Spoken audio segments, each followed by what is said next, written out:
It was a dark and stormy night. The wind was howling and the rain was pouring endlessly on the small town of Oakview. The streets were empty except for passing cars. Suddenly, a figure appeared in the shadows. It was a large humanoid doll with a porcelain face and glass eyes. He was wearing a black hat and a long flowing cloak. He seemed to be looking for something and was heading straight for the nearest house. The residents of the house looked out of the windows in horror at the approach of the doll, but it was too late. The doll had already come to the front door and was pounding on it mercilessly. The residents of the house were too scared to move, so they just stayed in their rooms, hoping that the doll would leave. But this is not the case. The doll continued to knock on the door and shout strange words in a shrill voice. Then he suddenly stopped and shouted one phrase: "If you see this creepy M3 doll near the house, run immediately." The residents of the house were terrified, but they knew they had no choice. They had to run away from the doll before it caused even more damage. So they quickly grabbed their things and ran out of the house as fast as they could. The doll watched them leave with a sinister smile on her face.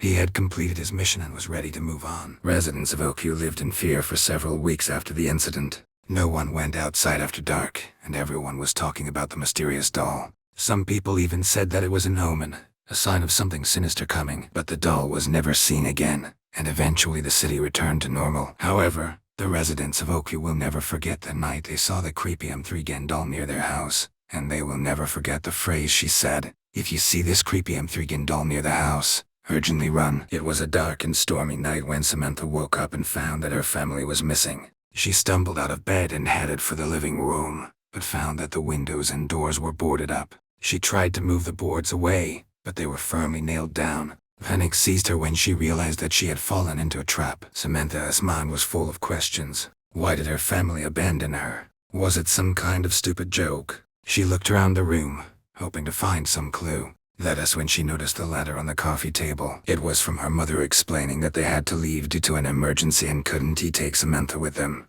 The note was cold and impersonal, not at all like her mother's usual tender messages. Samantha felt a chill run down her spine as she read the letter over and over again, trying to make sense of it. The storm outside was getting louder. The wind howled and shook the boards on the windows. Samantha was alone, scared, and didn't know what to do. She tried to call for help, but her phone was dead. She couldn't even access the internet because her family had turned off Wi-Fi. Samantha tried to occupy herself with something, pacing around the house and trying to find a way out. She searched every inch of the room, but all the windows and doors were locked and boarded up. She began to lose hope, wondering if she would ever be found. As the days turned into weeks, Samantha grew weaker and more desperate. She distributed what little she had left, but she knew it wouldn't last forever. Her thoughts darkened when she thought of the possibility that her family had done this on purpose. Maybe they wanted to get her out of the way, or maybe they were crazy. One night Samantha heard someone scratching at the front door. She froze,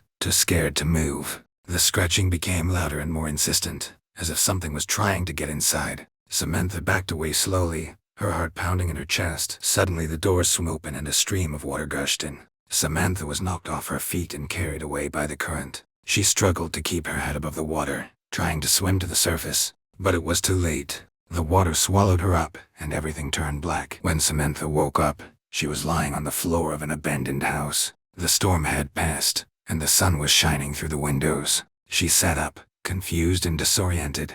That is when she noticed the note on the coffee table. It was from her family apologizing for the joke they played on her. They furnished the house so that it looked abandoned, boarded up the doors and windows and left her there for a few hours. They could not have imagined that she would panic so much and fall unconscious. They left a hidden key under the rug, but she never found it. Samantha was furious, but at the same time relieved that she was alive. She packed up her things and left the house, vowing never to talk to her family again. But she couldn't shake the feeling that something was still wrong. Scratches on the door, flooding, darkness. Everything seemed real. As the years passed, Samantha tried to move on with her life, but she could never forget the abandoned house and the fear it instilled in her. She couldn't help but wonder what else her family was capable of and what other horrors might await her in the dark.